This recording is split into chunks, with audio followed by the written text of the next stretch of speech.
भारत सरकार की जानिब से सीसीएस के जरिए लिए गए फैसले पाकिस्तान के साथ ताल्लुकात जो इससे पहले ही तातुल का शिकार थे, मजीद यहाँ पर पेचीदगियाँ ताल्लुकात के हवाले से अब होंगी, मुश्किलात ख़ास तौर से पाकिस्तान के लिए।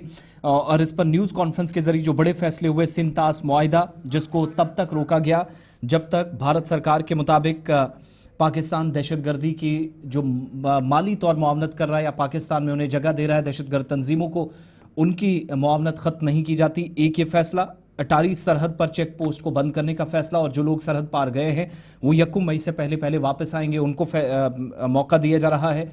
इसके अलावा जो पाकिस्तानी शहरी भारत के अंदर आएंगे साग के तहत, उनको भी किसी किस्म का कोई वीज़ा नहीं दिया जाएगा। या ऑलरेडी जो लोग पाकिस्तान के यहाँ हैं 48 घंटे का वक्त यानी जुमे तक उन तमाम लोगों को वापस जाने के लिए भारत सरकार की जानिब से कहा गया है। और इसके अलावा पाकिस्तानी सिफारती अमले को वापस लौटने के लिए जब कहा गया है तो 1 हफ्ते का वक्त उनके पास होगा, लेकिन आम शहरी जो किसी वीज़े पर या दीगर किसी मकसद से आए हैं उन तमाम लोगों को 48 घंटों का वक्त। और भारत भी अपने अमले को पाकिस्तान के शहर इस्लामाबाद से वापस बुलाएगा। हाई कमीशन से अमले की वापसी का फैसला कर लिया गया है। स्टाफ की तादाद 55 से 30 करने का फैसला, और अमले को वापस लाने का जब फैसला हुआ है तो दोनों अतराफ से, यानी जो अब सरगर्मियां या किसी भी तरीके से एक दूसरे के ममालिक पर या हुकूमतों की जानिब से इकदामात पर रद्द-ए-अमल जाहिर किया जाता था, हुकूमत का कोई मौक़िफ़ होता था इस्लामाबाद से, एक वो भी रुक जाएगा। और दूसरी तरफ दारुल दिल्ली में पाकिस्तान का जो हाई कमीशन था वो भी बंद हो जाएगा। और ताज़ा तरीन सूरत हाल जो पहलगाम हमले के बाद है उसका भी जायज़ा लिया गया है। मजीद इस पर ज़रा बात करेंगे, एग्जीक्यूटिव एडिटर इशफाक गौहर हमारे साथ हैं। इशफाक, इन बड़े फैसलों की जिनकी वक्ती तौर माहिरीन के मुताबिक, तज्जियाकारों के मुताबिक, पॉलिटिकल पंडित्स के मुताबिक ज़रूरत थी, वो फैसले भारत सरकार ने ले लिए हैं 24 से 36 घंटों के दौरान ही, लेकिन इनके कॉन्सिक्वेंसेस खित्ते के अंदर क्या होंगे? देखिए आसिफ, अगर हमारे नाजरीन को याद होगा तो तकरीबन 3:30 बजे के आसपास हमने अपनी एक ब्रेकिंग प्ले की थी और तकरीबन 20-25 मिनट तक वो ब्रेकिंग चलती रही, जिसमें हमने कहा कि बड़े डिसीजंस होंगे और अब की बार शायद अस्करी मामलात पर डिसीजंस नहीं होंगे बल्कि डिप्लोमेटिक फ्रंट पर कुछ बड़े डिसीजंस लिए जाएंगे, जिसमें हमने इंडस वाटर ट्रीटी का भी जिक्र किया था, जिसमें हमने ये भी बताया था कि शायद डिप्लोमेटिक टाइज जो है वो खत्म होंगे। और शाम होते होते जो फॉरेन सेक्रेटरी साहब है या वजारत खारजा है, जब उन्होंने खुसूसी ब्रीफिंग की तो उसमें वही 5 नुकात उनकी तरफ से डिटेल में रखे गए जो इंतहाई अहम है। और इसे आप टेक्निकल टर्म्स में कहे तो ये पाकिस्तान के ऊपर सर्जिकल स्ट्राइक नहीं है बल्कि एक डिप्लोमेटिक स्ट्राइक है, और इस डिप्लोमेटिक स्ट्राइक का असर अब आपको इस खित्ते के अंदर जबरदस्त तौर पर दिखेगा। क्योंकि जब ये डिप्लोमेटिक स्ट्राइक किया गया तो उससे पहले आप देखिएगा कि मुस्लिम दुनिया में सऊदी अरब की बात आप करें, यूएई की बात करें, कतर की बात करें, बहरीन की बात करें, वो भारत के साथ खड़ा रहा तब जब पहलगाम की वादियों के अंदर उसे लालजार किया गया, दर्जनों बेगुनाहों पर गोली चलाई गई, और उसके नतीजे में अमेरिका का मौक़िफ़, फ्रांस का मौक़िफ़, बरतानिया का मौक़िफ़ भी साथ आया। और यही वजह कि तमाम दुनियावी जो बज़ाहिर हमें दिख रहा है कि वर्ल्ड पावर्स हैं, उन्होंने जिस तरीके से इसकी कंडेमनेशन की उससे और मजीद हौसले बुलंद हुए भारत सरकार के, और उन्होंने ये बड़ा डिसीजन आज लिया कि 1960 की जो इंडस वाटर ट्रीटी है, सिंतास आबी मुआहिदा है, इसे एबेंस में डाल दिया और विद इमीडिएट इफेक्ट इसको कर दिया। और इसका असर देखिए, अगर आप डिप्लोमेटिक चैनल्स को छोड़कर ग्राउंड जीरो पर देखेंगे तो सबसे वर्स्ट हिट जो होगा वो पाकिस्तान का पंजाब इलाका होगा। और पंजाब के इलाके के अंदर जब पानी नहीं होगा, फसलें नहीं बनेगी, तो सिचुएशन किस तरीके से बनेगी पाकिस्तान की, ये एक बहुत बड़ा डिसीजन, पॉलिटिकल डिसीजन है जो लिया गया है। क्योंकि भारत सरकार, अगर आपको याद होगा कि पाकिस्तान को 3-4 बार खत भी लिखे गए जिसमें कहा गया कि हम इंडस वाटर ट्रीटी, सिंतास आबी मुआहिदे पर मुज़ाकरात चाहते हैं, और मुख्तलिफ क्लास को लेकर कहा गया था कि हमें ये तस्लीम नहीं है, इन पर दोबारा से बातचीत होनी चाहिए। और आज इस इंटरनेशनल ट्रीटी को, 1960 की ट्रीटी को भारत सरकार ने यकतरफा तौर पर नजरअंदाज कर दिया और इस पर आगे बढ़ने की बात। नंबर 1, ये एक बहुत बड़ी चोट है पाकिस्तान के ऊपर, और इसका असर पाकिस्तान भर में आपको आने वाले चंद दिनों के अंदर दिखेगा, क्योंकि कल से इस पर इम्प्लीमेंटेशन का काम भी शुरू होगा। नंबर 1। जी। जब आप खिते की बात करते हैं तो खिते के अंदर इसका असर क्या होगा। अब जो लोग इधर थे, पाकिस्तान के वीजे पर आए थे, भारत सरकार के वीजे पर उधर थे या इधर थे, तो मामला ये है कि 48 घंटों के अंदर अंदर उन्होंने वापस जाना है। और अब आप एयरपोर्ट्स पर भी देखेंगे, वाघा सरहद पर भी देखेंगे, और स्पेशली जब ये अटारी और वाघा चेक पोस्ट जो हमेशा से चलता रहा, जिन भी हालात में था वो खुला रहा, अब जब वो सील डाउन होगा, बंद होगा, तो तिजारती के रास्ते भी आपके महदूद हो जाएंगे, रसाइल के महदूद होंगे। तो खिते के अंदर जो पब्लिक कॉन्टैक्ट एक था वो आपका रुक जाएगा। और एक तरफ से पाकिस्तान को यह मैसेज देने की कोशिश की गई कि देखिए हम अपने पड़ोसियों को बड़ा सम्मान करते थे, इज्जत करते थे, लेकिन जब वो बार बार एक ही कदम पर रहे, एक ही चीज करते रहे, नॉन स्टेट एक्टर्स को पालते रहे, तो अब हम ये करेंगे, हम अपने दरवाजे बंद करेंगे, आप अपने दरवाजों से चलिए जहां से आपको जाना है। तो ये भी एक बहुत बड़ा खिते के अंदर होगा, तिजारत पर इसका असर डायरेक्टली पड़ेगा।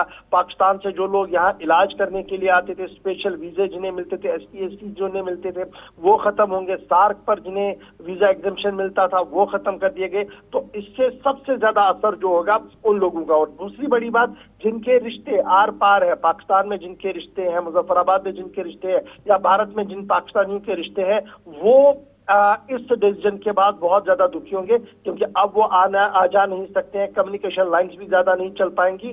तो ये दूरियां और ज्यादा बढ़ती हुई नजर आ रही है। इस खिते के अंदर एक और बड़ा डिसीजन जो हुआ वो डिफेंस के, वो जब आप डिप्लोमेटिक चैनल्स को पॉइंट ऑफ व्यू से देखेंगे, withdrawal of defence, navy and air advisers, यानी ये हर एक एम्बेसी के अंदर, दुनिया भर की एम्बेसियों के अंदर ये होते हैं कि 3 एडवाइजर्स होते हैं। डिफेंस का एडवाइजर होता है, नेवी का एडवाइजर होता है, और इसी तरीके का एयरफोर्स के एडवाइजर्स होते हैं। वो सादा वर्दियों में होते हैं, लेकिन एम्बेसीज के अंदर वो काम करते हैं, वो अपने अपने मुल्क को अपनी अपनी सलाहें देते हैं, और मुख्तलिफ जो मामलात देश के अंदर होते हैं, मुल्क के अंदर होते हैं, उनको वो देखते हैं। जब इन तीनों को हटाया गया, दैट मीन्स अब डिप्लोमेटिक चैनल्स का मामला क्या है। आपके पास पहले हाई कमीशन नहीं था, डिप्टी हाई कमीशन भी नहीं था, आप एक ऑर्डिनरी फेज के तहत चल रहे थे, उसको मजीद कम कर लिया गया।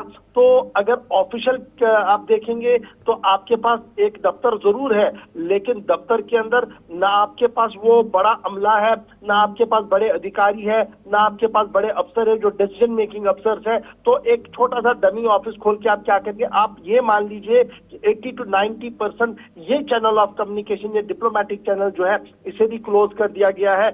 इससे आने वाले दिनों में पूरे खिते के अंदर, अगर आप पाकिस्तान के पॉइंट ऑफ व्यू से देखेंगे तो उनके लिए काफी मुश्किलें होंगी, क्योंकि अब उन्हें अपने तरीके से इस पूरे मामले को लेना पड़ेगा।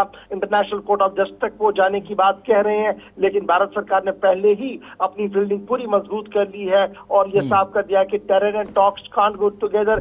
जब ये नारा आया था तो शायद बहुत सारे लोग हम में से ये थे जो बता रहे थे कि सरकार शायद कल टूट के आगे बढ़ेगी और टॉक्स बढ़ेंगे, लेकिन मोदी हुकूमत ने साफ कर दिया कि terror and talks can't go together, वो नहीं गए। और आज जब ये कहा गया कि अब हम मुज़ाकरात के दरवाजे तभी खोलेंगे, डिप्लोमेटिक चैनल्स को तब खोलेंगे जब पाकिस्तान मुकम्मल तौर पर इंतहा पसंदी और दहशतगर्दाना कार्रवाइयों पर काबू करेगा, और जब तक ये नहीं होगा तो ये समझ लीजिएगा, जब वज़ीर आज़म साहब ने ये लाइन खींची है, तकरीबन 3.5 घंटे के आसपास ये बैठक चली है, ये मीटिंग चली है, उसमें तमाम पहलुओं को देखा गया। और डॉक्टर जयशंकर साहब ने, जो मेरे सोर्सेज मुझे अभी थोड़ी देर पहले बता रहे थे, एक डिटेल प्रेजेंटेशन दी है कि दुनिया भर के अंदर लीडर्स भारत के लिए क्या कुछ कह रहे हैं, पाकिस्तान के लिए क्या कुछ कह रहे हैं। इन जो ये डिप्लोमेटिक एफर्ट्स किए गए हैं, प्रेशर बिल्ड किया गया पाकिस्तान पर, इसके क्या नतीजे होंगे, पाकिस्तान किस हद तक जा सकता है। और यही वजह है कि कल भारत के अंदर भी जो राजनाथ सिंह साहब है, ऑल पार्टीज मीटिंग की सदारत कर रहे हैं। और जम्मू कश्मीर के पॉइंट ऑफ व्यू से अगर आप देखेंगे, आज जो रियासती काबीना का इजलास था, अगर कोई ऑफिशियल कम्युनिकेशन वर्ड नहीं आया, लेकिन कल जब ऑल पार्टीज मीटिंग 3 बजे बुलाने का नोटिस आया था, हमने देखा था कि उमर अब्दुल्ला वजीर आला तमाम पार्टियों को मिला रहे थे, तो कहीं ना कहीं वो पूरी रात पूरा दिन वजीर दाखिला साहब के साथ ये बैक टू बैक कम्युनिकेशंस या जो कि हालात किस तरीके के बन रहे हैं, ये जो मौजूदा सूरत हाल के बीच बैक टू बैक मुलाकातों का सिलसिला या मीटिंग्स हुई हैं। अब दारुल दिल्ली में कल ऑल पार्टी मीटिंग बुलाई गई है, एक तो वहां, और दूसरा जम्मू कश्मीर के अंदर जहां हमला हुआ, और जम्मू कश्मीर के अंदर सलामती सूरत हाल खराब होने के बाद या पेचीदगियां जब बढ़ी तो उसके बाद ये बड़ा फैसला भारत सरकार ने बिलाखिर लिया। अब 2 बड़े इजलास कल हैं। जब इस तरह की सूरत हाल बनती थी तो माजी में हमने देखा बड़ा एक डिवाइडेड ओपिनियन या मुनक़सिम राय दोनों तरफ से, या हिज़्ब इख्तिलाफ और हिज़्ब इक़्तिदार की हुआ करती थी।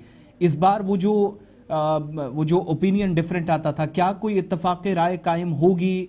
तमाम लोग एक लाइन को टो करेंगे कि इस बार जो हुआ है वो सही है, हुकूमत के साथ तमाम लोग खड़े नजर आएंगे? जम्मू कश्मीर में एक इजलास और दिल्ली के अंदर दूसरा।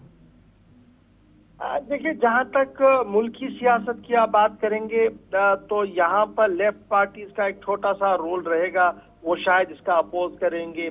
कांग्रेस का अपोज करने का ज्यादा सवाल नहीं बनेगा, लेकिन तब भी हमने कल तक का इंतजार करना होगा। लेकिन बाय एंड लार्ज अगर आप देखेंगे, मेजॉरिटी ये जरूर कहेगी कि जनाब हमने डिप्लोमेटिक लाइंस और चैनल्स को ज्यादा तंग नहीं करना चाहिए, लेकिन तो रास्ता भी कोई नहीं है। बाकी तो एक मेजर चंक होगा जो सरकार के साथ चलेगा, जो मुझे नजर आ रहा है। क्योंकि इसमें जो सबसे बड़ा अभी तक मुझे लग रहा है वो यही है कि इंडस वाटर ट्रीटी, जो suspension of Indus water commission है, कॉरपोरेशन है, कि अब कोई मीटिंग नहीं होगी, कोई बातचीत नहीं होगी।